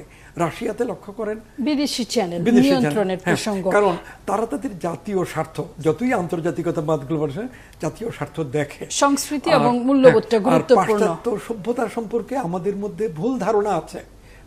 পাশ্চাত্য সভ্যতা অবক্ষয় ক্লিষ্ট, কোনো সুস্থ স্বাভাবিক অবস্থায় এখন নেই। এই একটা ব্যাপার। আমি বলছি যে ফেসবুকের ব্যাপারে কোনো নিয়ন্ত্রণই দরকার নেই। এটা বলা যায় যে পলিটিক্যাল ব্যাপারে মত নিয়ন্ত্রণ করা উচিত না, সামাজিক ব্যাপারে, কিন্তু যে জায়গায় জাতীয় ক্ষতি হচ্ছে, একটা জাতি এথনিক ডিক্লাইনে পড়ে যাচ্ছে, অর্থাৎ জনগোষ্ঠীগত পতন, কালচারাল ডিক্লাইন থেকে এথনিক ডিক্লাইন, দীর্ঘকাল ধরে যদি অপরাধমূলক কাজ, সেই জায়গাতে তো আমাদের ন্যাশনাল অ্যাসেম্বলি সক্রিয় হওয়া উচিত। এই যে শিক্ষা ব্যবস্থা পরিষ্কার আর একদম ন্যাশনাল অ্যাসেম্বলি কোনো দায়িত্ব পালন করে আর একদম এই মুহূর্তে সময় নেই। ডক্টর কামরুজ্জামান, আপনাকে ধন্যবাদ এবং বিদায় জানাচ্ছি। বিরতির পর ফিরছি, থাকুন ৭১ সালে। ঢাকার মিরপুরে খালাতো বোনকে উত্ত্যক্ত করার প্রতিবাদ করায় রাকিব নামে এক যুবকের পা পিটিয়ে ভেঙে দিয়েছে বখাটেরা এবং তারপর চিকিৎসাধীন রাকিবকে হাসপাতালে গিয়ে হুমকি দেওয়া হচ্ছে, তার বাসায় গিয়ে হুমকি দেওয়া হচ্ছে। রাকিবের পরিবার মামলা করেছে। আমাদের সাথে টেলিফোনে যুক্ত হচ্ছেন শারমিন জামান চৌধুরী, আহত রাকিবের মা। তার কাছ থেকে জানবো সবশেষ পরিস্থিতি এবং একই সাথে চেষ্টা করব মিরপুর থানার ভারপ্রাপ্ত কর্মকর্তা নজরুল ইসলামকে যদি যুক্ত করা সম্ভব হয়। শারমিন জামান চৌধুরী, আসলে ঘটনা কি ঘটেছে? এই মুহূর্তে আপনার সন্তান রাকিব কেমন আছেন? হ্যালো, জি, আমাকে শুনতে পাচ্ছেন? জি, আসসালামু আলাইকুম। জি, ওয়ালাইকুম সালাম। আপনার কাছে জানতে চেয়েছি কি ঘটনা ঘটলো এবং এই মুহূর্তে রাকিব কেমন আছে, নিরাপদে আছে কিনা? জি, নিরাপদে আছে কিনা এটা তো এখনো বলতে পারছি না। হ্যাঁ, যে এটা সময় বলে দেবে। যতটুকু সময় ভালো আছি বা ভালো আছে ততটুকু সময় ভাববো যে হ্যাঁ নিরাপদে আছি, বাকিটা পরে বলতে পারবো আর কি। যে মানে সমস্যাটা এমন দাঁড়িয়েছে যে গতকালকে আমার ছেলে রাকিব, আমার গতকালকে শুক্রবার ছিল, তো আমাদের বাসায় একটা ফ্যামিলি পার্টি। হ্যাঁ, তো এর মধ্যে আমি আমার বোনের মেয়েকেও দাওয়াত করি। সে দুপুর 1:05 মেন রোডে নামে। তো আমার বাচ্চাটা চেনে না, চেনাতে সে মেন রোডে দাঁড়িয়ে আমাকে ফোন দিয়ে বলে যে আমি কিভাবে আসবো বাসায়। তখন আমি আমার ছেলেকে 7-Up নিচে পাঠিয়ে দিয়ে বলি যে তুমি আপনিকে নিয়ে আসো। তো এই যে এইটুকু মুহূর্তের মধ্যে ও গিয়ে দেখে যে আমার বোনের মেয়ে প্রথমে আমার বাসার সামনে অনামিকা কনকট এই মার্কেটের সামনে ও দাঁড়াই ছিল। তো ওই মার্কেটের সামনে 2 বখাটে বসেছিল, তাদের মধ্যে একজনের নাম ফাহিম, যেটা আমরা জানতে পেরেছি, আর একজনের নাম এখনো জানতে পারিনি। তো তখন যেটা হয়েছে যে ওখানে ওকে অনেক আজে বাজে কথা বলেছে, যেটা হয়তো বলা যাবে না, কারণ সে একজন আমার বোনের মেয়ে, একজন সে একজন কি বলবো মানে মেডিকেল স্টুডেন্ট। হ্যাঁ, সে মেডিকেলে পড়ছে, নাম বলতে পারছি না, সেটা মেয়ে মানুষ। তো তারপরে ওখানে যখন তারা উত্তপ্ত করলো, আবার পাশের মার্কেটের সামনে স্বপ্ন ডিপার্টমেন্টাল স্টোর, এখানে গিয়ে এসে দাঁড়ালো। এখানে গিয়েও তার অন্যান্য ধরে টানা হয়েছে এবং অনেক জঘন্য কথা, যেগুলো হয়তো এভাবে বলতে পারবো না। কেননা যত যাই হোক মেয়ে মানুষের ক্ষেত্রে যেটা হয় যে ইফতিজিনের শিকার হোক। আর তারপর পা ভাঙার ঘটনাটি কখন ঘটলো? সেই সময়ে দুপুর 2টার কাছাকাছি সময়। হ্যাঁ, 1:15 মিনিটে তখন ওরা করতে আমার ছেলে গিয়ে ওদেরকে মানে সরাই দেয়। ওখান থেকে সরাই দেওয়ার পরে আমার বোনের মেয়েকে আমার বাসার সামনে এনে বলে যে তুই বাসায় যা, আমি 7-Up নিয়ে আসছি। হ্যাঁ, এই বাসায় উঠতে আর যেহেতু শুক্রবার দোকানপাট বন্ধ, একটু ঘোরাফেরা করে 7-Up নিয়ে ফেরার পথে তারা 4-5 জন তাকে অ্যাটাক করে এবং যতটুকু সময় সম্ভব হয়েছে তাকে মারধর করা, মাথায় বাড়ি দিতে গেছে পারে নাই। তারপর রাস্তায় ফেলে 3-4 জন তাকে মানে পায়ের জুতো দিয়ে তাকে চেপে রাখতে, একজন যে নাম ফাহিম, সে তার ডান পায়ে প্রচন্ড ভাবে আঘাত করেছে, যার ফলে তার পা। আপনারা তো মামলা করেছেন শারমিন চৌধুরী, কাউকে কি গ্রেফতার করতে পেরেছে পুলিশ? জি, আমি গতকালকে রাতে গিয়ে মামলা করেছি মিরপুর থানায়। তো আমি শুনেছি যে ফাহিম যে 1 নম্বর আসামি, উনি নাকি গ্রেফতার হয়েছে, আমি দেখি নাই। মিরপুর থানার ভারপ্রাপ্ত কর্মকর্তা নজরুল ইসলাম, এই ঘটনায় একজনকে এখন পর্যন্ত গ্রেফতার করা সম্ভব হয়েছে, আর কোনো অগ্রগতির খবর আছে নজরুল ইসলাম? জি না, আজকে আমি যখন আমার ছেলেকে দেখার জন্য সকালে বাসা থেকে বের হই, আজকে আমাকে রাস্তার মধ্যেই আপনার শ্যামলী যাওয়ার সময় বউবাজারের গলিতে আমার সিএনজি ওখানে জ্যামের কারণে আটকায়, সেখানে আমাকে হুমকি দেওয়া হয়। প্লাস আমাদের মেডিকেলে গিয়েও একটা ছেলে সেলিম নাম হুমকি দিয়ে এসেছে, এই খবর আছে আমাদের কাছে। ধন্যবাদ শারমিন জামান চৌধুরী আমাদের সাথে যুক্ত হবার জন্য। নজরুল ইসলাম, আপনি কি শুনতে পাচ্ছেন আমাকে? নজরুল ইসলাম, আমাকে শুনতে পাচ্ছেন? সংযোগে জটিলতা। মঞ্জুল হাসান এবং আবুল কাশেম ফজলুল, আমরা একদম সময় অতিরিক্ত নিয়ে ফেলেছি, এক লাইন করে আসলে মন্তব্য নিয়েই শেষ করতে হবে। এটি আমরা আগে যা বলেছি, আমার তো দেখতে তাই যে এই যে একটা সমাজে বখাটে একটি মেয়ে মেডিকেলে পড়া একটি মেয়েকে উত্ত্যক্ত করছে, আপনি বারবারই যেটা বলার চেষ্টা করছেন যে মানুষের আক্রোশ এমন একটি জায়গায় যে মানুষ দেখতে চায় যে এখন ফাঁসি হোক, এখন জেল হোক, কিন্তু আবার প্রচলিত আইনের উপর যখন আমরা নির্ভর করি তখন বিশ্বজিৎ হত্যাটাই আপনি দেখেন কতদিন সময় লাগলো। কিন্তু একটা মেকানিজম বোধহয় বের করা দরকার যে যেখানে দ্রুততম সময়ে মানুষের এই স্বস্তিটা আনা দরকার, না হলে মানুষ ক্ষুব্ধ থাকে। এবং আপনি যখন আপনি যখন একটি সমাজে একদল মানুষকে অনেক দিন ক্ষুব্ধ একটা অবস্থায় রাখেন, অস্বস্তির মধ্যে রাখেন, সেটাও কিন্তু সমাজে আরেক ধরনের নেতিবাচক প্রতি, তখন তার মধ্যে হয় যে তার এইরকম অন্যায় করলে কিছু হয় না, এইরকম একটা দৃষ্টান্ত হ্যাঁ, এগুলো কথা ঠিক। এখন প্রত্যক্ষ কারণ আছে, পরোক্ষ কারণ আছে। প্রত্যক্ষ কারণগুলোকে সামনে নিয়ে প্রতিরোধমূলক পুলিশি ব্যবস্থা, বিচার ব্যবস্থা ইত্যাদি সক্রিয় আছে, আরো সক্রিয় করা যায়, কিন্তু এতে তো সমাধান সাময়িক হবে, কিন্তু কোনো দীর্ঘস্থায়ী সমাধান হবে না। অনেক ধন্যবাদ। দীর্ঘস্থায়ী সমাধানের জন্য দরকার অনেক কিছু, সেই অনেক কিছুর অনেক লম্বা পথ, সেটি আমরা পৌঁছতে চাই সেই পথে। আমাদের সামাজিক নিরাপত্তা খুব গুরুত্বপূর্ণ প্রশ্ন। ধন্যবাদ অধ্যাপক ফজলুল হক, মঞ্জুল হাসান বুলবুল, সকলকে যারা সাথে ছিলেন। আগামীকাল দেখা হবে একই সময়। শুভরাত্রি। পদ থেকে সরাতে চট্টগ্রাম নগর আওয়ামী লীগের সুপারিশ আছে, 1 মাস ধরে পানিবন্দী চট্টগ্রামের সেই খবরও আছে। বাংলা ট্রিবিউন, ফজলুল হক কিছু যুক্ত করতে চান? বাচ্চারা ঘুম থেকে জেগে শুনলো ওদের মা নেই। বনশ্রীতে যে গৃহকর্মী মারা যাওয়ার ঘটনা ঘটেছে সেটির আরেকটি প্রতিবেদন বাংলা ট্রিবিউনে। শাহরুখের নতুন ছবিতে বাংলাদেশি মাফিয়া নিয়ে বিতর্ক, হলিউড, ডালিউড, বলিউড এই বিতর্ক চলছে। পা ভাঙলেও ছেলে আছে, মামলা না তুললে ছেলেই থাকবে না।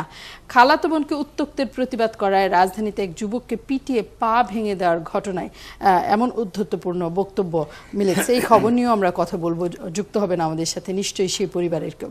ব্রাক বিশ্ববিদ্যালয়ের শিক্ষক ফারহানের অব্যাহতি পত্র প্রত্যাহার, লম্বা ছুটিতে রেজিস্ট্রার, আন্দোলনকারী শিক্ষার্থীদের একে বিজয়ী হিসেবে দেখা হচ্ছে। বা চোখে দেখার আশা সিদ্দিকুরের, অপারেশনের পর এখন পর্যন্ত চূড়ান্ত ফলাফল মেলেনি।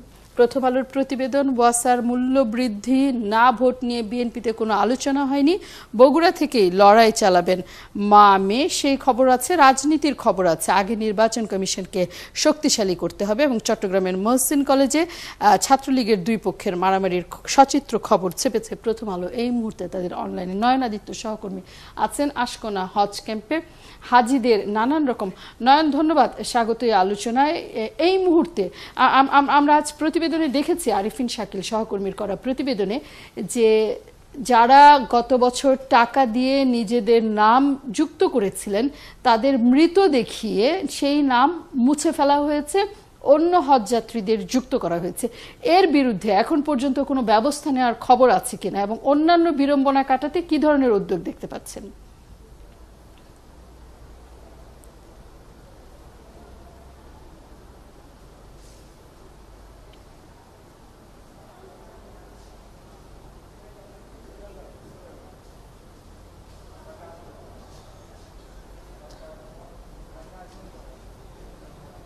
উদ্যোগ কিংবা ব্যবস্থার কথা যদি জানতে চান তাহলে এই উদ্যোগ কিংবা ব্যবস্থার কথা আমরা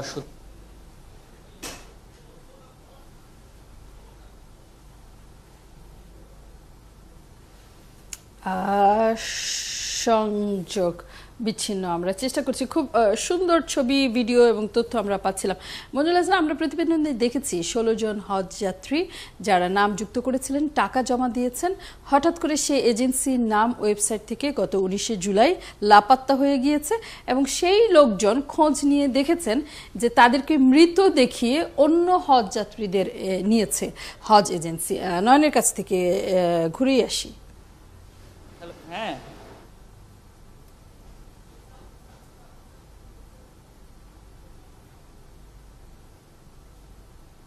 আমার ধারণা কিছুটা সময় লাগবে।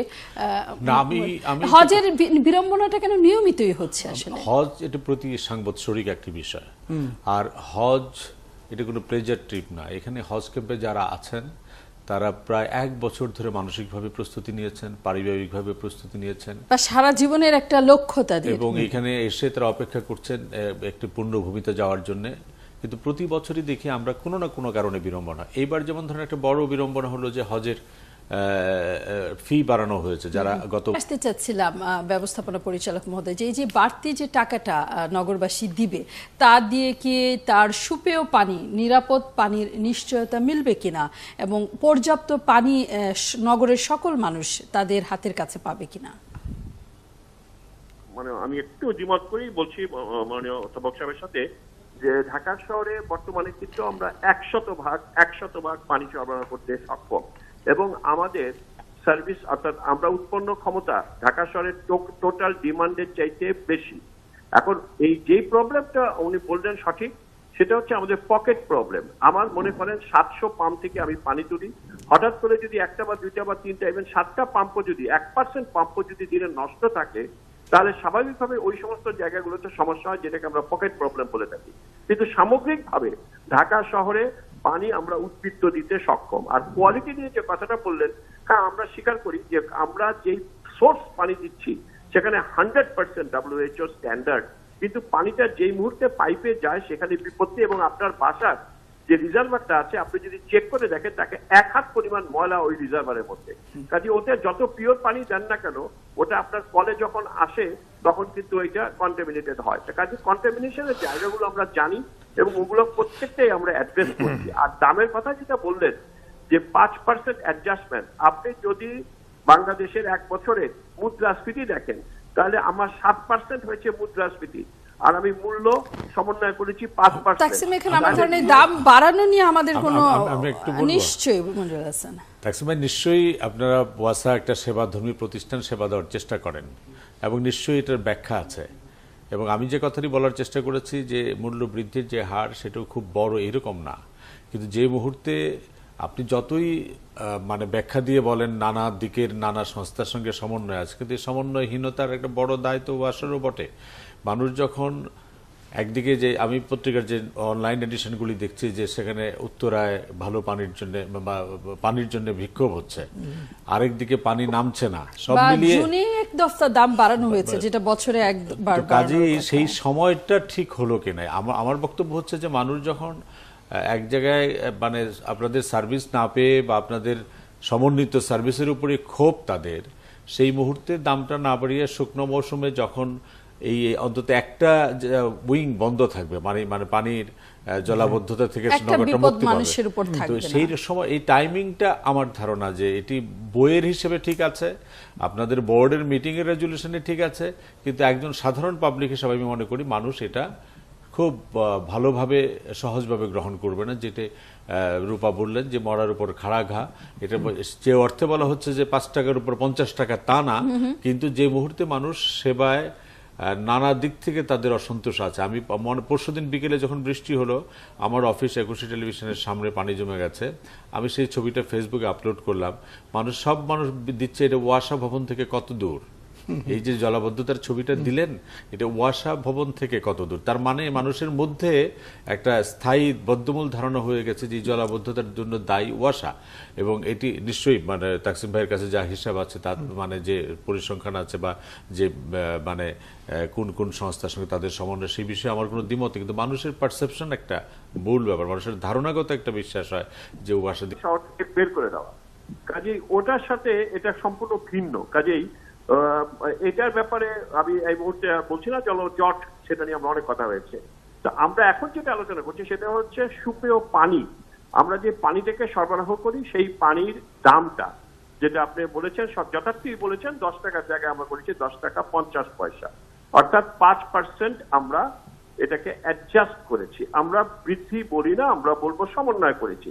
আমাদের ঢাকা ওয়াসা বোর্ড অর্থাৎ প্রত্যেকটা ওয়াসা বোর্ডের এই ক্ষমতাটা দেয়া আছে যে বছরে সর্বোচ্চ একবার 5% পর্যন্ত তারা তাদের মূল্যকে সমন্বয় করতে পারবে সর্বোচ্চ।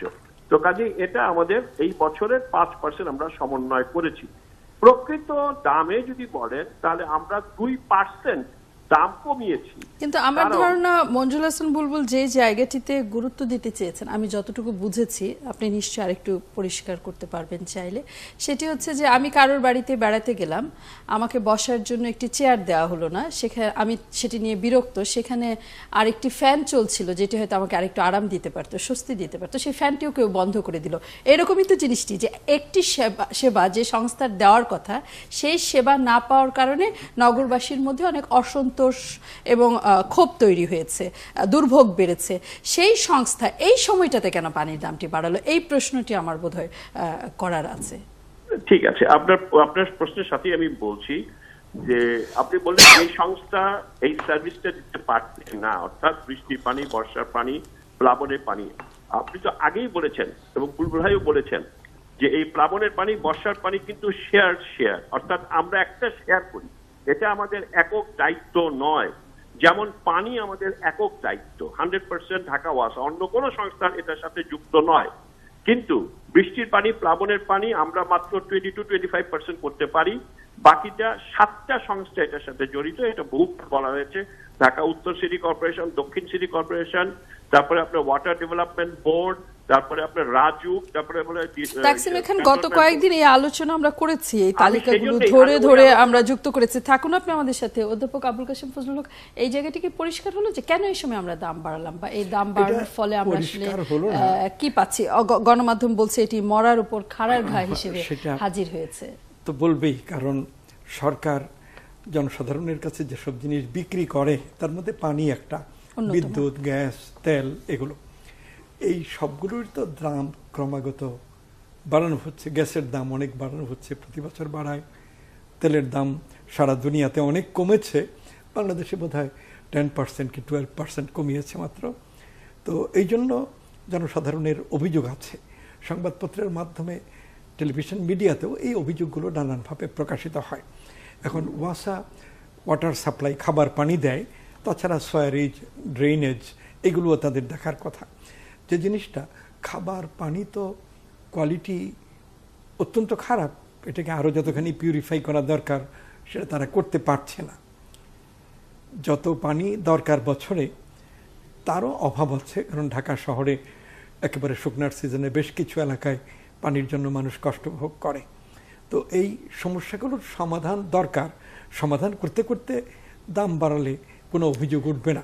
এই জায়গাটিতে সকলকে স্বাগত। ৭১ জার্নালে খবরের বিশ্লেষণের অনুষ্ঠান ৭১ জার্নাল। খবরের নানান আপডেট আমরা যুক্ত করি এই অনুষ্ঠানে আলোচনার ফাঁকে ফাঁকে। প্রতি মুহূর্তে যে সকল খবর গণমাধ্যমের শিরোনাম হয়, সামাজিক যোগাযোগ মাধ্যমে যে সকল খবর নিয়ে আপনি প্রতিক্রিয়া জানান, মন্তব্য করেন, সে সকল খবরও তাৎক্ষণিকভাবে আমরা সকলকে জানিয়ে দিই।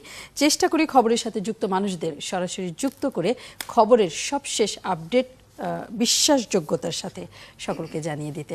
আজ খবরের আলোচনায় এরকম অনেক মানুষ যুক্ত হবেন যারা খবর নিয়ে আজ শিরোনাম হয়েছেন বিভিন্ন গণমাধ্যমে। সেই আলোচনায় যুক্ত হচ্ছেন ২১শে টেলিভিশনের প্রধান সম্পাদক মঞ্জুল হাসান বুলবুল এবং ঢাকা বিশ্ববিদ্যালয়ের শিক্ষক অধ্যাপক আবুল কাশেম ফজলুল হক। দুজনকে স্বাগত, ধন্যবাদ আমাদের সাথে যুক্ত হবার জন্য। যেমনটা বলছিলাম, অনেকগুলো খবরের শিরোনাম আছে। রাজনীতি, সংবিধান অনুযায়ী নির্বাচন হবে, শেখ হাসিনা সরকারের অধীনেই বলেছেন আওয়ামী লীগ নেতা তোফায়েল আহমেদ। একই সাথে আরেকটি ধর্ষণের খবর মিলেছে দিনাজপুর থেকে, শিশু ধর্ষণের খবর। বলা হচ্ছে ধর্ষণের ঘটনা আশঙ্কাজনক হারে বেড়েছে কিনা এবং বাড়লে পরে তার কারণ কি, সেই বিশ্লেষণে আমরা যেতে চাই। আরেক দফা পানির দাম বাড়ানো হয়েছে। ঢাকা ওয়াসা পানির দাম বাড়িয়েছে। জনগুরুত্বপূর্ণ এই খবরটি শুরুতে আলোচনা করে সেরে ফেলতে চাই। অনেক মানুষের স্বার্থ সংশ্লিষ্টতা। প্রতি 1000 লিটার পানিতে পানির দাম ছিল আগে 10 টাকা, এখন হবে 10 টাকা 50 পয়সা। এই 50 পয়সা কি বলবো খুব বড় বেশি বাড়ানো 1000 লিটারে?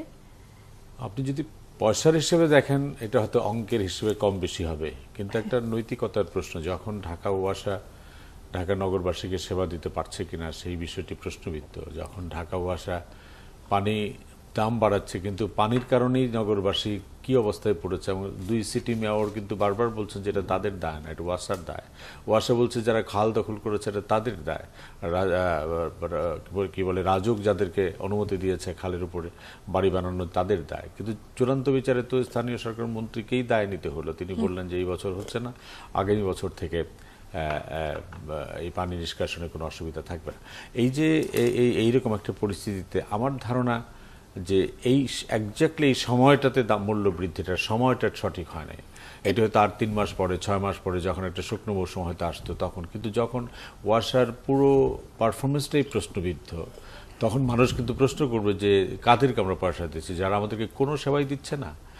ওয়াসার কাজ করছে, মানে ভালো পানি দেওয়ার চেষ্টা করছে, গরমকালে যখন পানির সংকট থাকে তখন দেওয়ার চেষ্টা করছে, কিন্তু আমার ধারণা এই মুহূর্তে টাইমিংটা ঠিক হয়নি। এই টাইমিংটা খুবই বাজে টাইমিং। ব্যবস্থাপনা পরিচালক ঢাকা ওয়াসা যুক্ত আছেন আমাদের সাথে টেলিফোনে। তাকসিম এ খান নিশ্চয়ই বলতে পারবেন আমাদের কেন এই সময়ে পানির দাম বাড়ানোর সিদ্ধান্ত হলো। তাকসিম এ খান নিশ্চয়ই আমাকে শুনতে পাচ্ছেন। ধন্যবাদ, স্বাগত এই আলোচনায় যুক্ত হবার জন্য। সেই প্রশ্ন, এই সময়টা কেন আপনারা বেছে নিলেন? কতটা দরকার হয়ে পড়েছিল এই পানির দাম বাড়ানো? ধন্যবাদ। আসলে আপনার এখানে আমি একটু আগে আসি বুলবুল ভাইয়ের একটা কথা থেকে, যে আপনার দুটো জিনিসকে কিন্তু মিলিয়ে ফেলেছেন। সেটা হচ্ছে যে পানীয় জল, যেটা সুপেয় পানি আমরা সরবরাহ করে থাকি, সেটার মূল্য, আর দ্বিতীয় একটা কাজ আমরা করে থাকি সুয়ারেজ ব্যবস্থাপনা। আর এইমাত্র যেটা বুলবুল ভাই বললেন সেটা তৃতীয় আরেকটা আছে, যেটা শেয়ার আমরা করি, ডিসিসি করে, ওয়াটার ডেভেলপমেন্ট করে, সেটা হচ্ছে বৃষ্টির পানি, প্লাবনের পানি, বর্ষার পানি দিতে পারছে না। কাজেই এই মূল্য বৃদ্ধিটা আইন অনুযায়ী নিশ্চয়ই পারে তারা, নিশ্চয়ই না পারলে তারা করলো কেন? নিশ্চয়ই করেছে, কিন্তু আমার ধারণা টাইমিং ঠিক। কেন এই সময়ে তাকসিমে খান এটা জরুরি? এটা সেপ্টেম্বর, অক্টোবর, নভেম্বরে করলে কোনো সমস্যা? কেন এই সময়টা আপনারা নির্বাচন করলেন? ঠিক আছে, আমার মনে হয় বুলবুল ভাই আমার অনেক প্রশ্নের উত্তর দিয়েছেন এবং আপনারা সঠিকভাবে দিয়েছেন। তবে টাইমিং এর যে প্রশ্নটা বললেন, যে আসলে আপনি একটু যদি দেখেন যে আমাদের যেই পানি আমরা এখন যেরকম ট্রিটমেন্ট প্ল্যান্টে যাচ্ছি, এবং তাতে করে আমাদের আমরা প্রচুর বেশি পানির দামে পানি বিক্রি করছি, পানি বানাচ্ছি, অর্থাৎ পানি উৎপাদন করছি।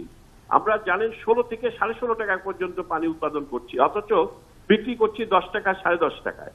তো কাজে আমি যদি আস্তে আস্তে পর্যায়ক্রমে এরকম বাড়িয়ে না যাই, তাহলে আমি আমার ব্রেক ইভেনে কখন যাব? কাজে টাইমিংটা আপনি যে দৃষ্টিভঙ্গি থেকে দেখলেন, আমি আরেকটা দৃষ্টিভঙ্গি থেকে বলি যে আমাকে তো ব্রেক ইভেনে এক সময় যেতেই হবে। ভিক্ষা করে কোনো সংস্থা তো চলতে পারে না। আমরা তাকসিম খান, অনেক ধন্যবাদ আপনাকে ব্যাখ্যা দিয়ে পরিষ্কার করবার চেষ্টা করার জন্য। একটা বিরতিতে যাচ্ছি, থাকুন ৭১ জার্নালে। স্বাগত, দেখছেন ৭১ জার্নাল। আমাদের সাথে আছেন অধ্যাপক আবুল কাশেম ফজলুল হক, আছেন মঞ্জুল হাসান বুলবুল, এবং যুক্ত করব সহকর্মী নয়ন আদিত্যকে, যিনি এই মুহূর্তে আছেন আশকোনা হজ ক্যাম্পে। হাজিদের বিড়ম্বনা এবং সংকট নিয়ে কথা বলতে চাই এই দফা ৭১ জার্নালের আলোচনায়। তার আগে খবরের শিরোনামও দেখে নিতে চাই। লাইলির অবুঝ 2 সন্তানের কি হবে, এটি সমকালের এই মুহূর্তের প্রধান শিরোনাম। লাইলি বনশ্রীতে, যাকে যিনি মারা গেছেন, হত্যা করা হয়েছে, এখন পর্যন্ত এটি বলবার সুযোগ নেই। তবে যে মামলাটি হয়েছে সেটি হত্যা মামলা হয়েছে এবং তার মাথা ও গলায় আঘাতের চিহ্ন মিলেছে। ভিসেরা রিপোর্ট পেলেই নিশ্চিত হওয়া যাবে আত্মহত্যার ঘটনা কিনা। সুযোগ থাকলে এই খবর নিয়েও কথা বলতে চাই, চেষ্টা করব ফরেনসিক বিভাগের ডাক্তারকেও যুক্ত করে জানতে কি ধরনের আঘাত মিলেছে তার শরীরে। বিশ্বজিৎ হত্যা মামলা হাইকোর্টে আপিলের রায় রোববার। জনসমক্ষে ক্যামেরার সামনে পুলিশের উপস্থিতিতে এই হত্যাকাণ্ড এবং দ্রুত গতিতে নিম্ন আদালতে রায় হয়েছিল। আপিলে কি রায় মিলে তা দেখতে সকাল হওয়া পর্যন্ত অপেক্ষা করতে হবে। বিএনপির কোনো প্রস্তাবই বাস্তবসম্মত নয় বলেছেন বাণিজ্যমন্ত্রী তোফায়েল আহমেদ। একই সাথে তিনি বলেছেন সংবিধান অনুযায়ী প্রধানমন্ত্রীর শেখ হাসিনার তত্ত্বাবধানেই নির্বাচন হবে। সব জেলায় শিশু হাসপাতাল হবে বলেছেন স্বাস্থ্যমন্ত্রী নাসিম। ঘুরে দাঁড়াতে চায় বগুড়ার সেই কিশোরী যার মা এবং তাকে অমানবিকভাবে মাথা ন্যাড়া করে দেওয়া হয়েছিল। গরু চুরির অপবাদ দিয়ে অন্তঃসত্ত্বা গৃহবধূকে গাছে বেঁধে নির্যাতন, নীলফামারীর ঘটনা। গৃহকর্মী লাইলির মৃত্যু, বাড়ির মালিক দারোয়ান রিমান্ডে। বেশ কয়েকটি নির্যাতন, ধর্ষণের খবর আছে আজ খবরের তালিকায়। মুসলিম দেশগুলো রোহিঙ্গা ইস্যুতে মিয়ানমারের উপর চাপ। আজ 22শে শ্রাবণ, তখন আমায় নাইবা মনে রাখলে, কবিগুরু রবীন্দ্রনাথ ঠাকুরের জন্মবার্ষিকী। বাংলা BDNews24.com। লাইলির গলায় দাগ, 2 জন রিমান্ডে। এটি আজ দিনভর গতকাল মানুষের বিক্ষোভের মুখে শিরোনাম হয়ে দাঁড়িয়েছে। মালয়েশিয়ায় অভিযানে বাংলাদেশিরা আটক। যারা মালয়েশিয়ায় যাচ্ছেন কাজের খুঁজে, তারা দীর্ঘদিন ধরে নানা রকমের বিড়ম্বনার শিকার হচ্ছেন, তারই একটি ফলো আপ এই মুহূর্তে BDNews24.com। আওয়ামী লীগ হারলে কারণ হবে ছাত্রলীগ, বলেছেন শিক্ষক অধ্যাপক জাফর ইকবাল। ভারত থেকে সুস্থ হয়ে ফিরেছেন আহমদ শফি হেফাজত নেতা। নিষ্ক্রিয়দের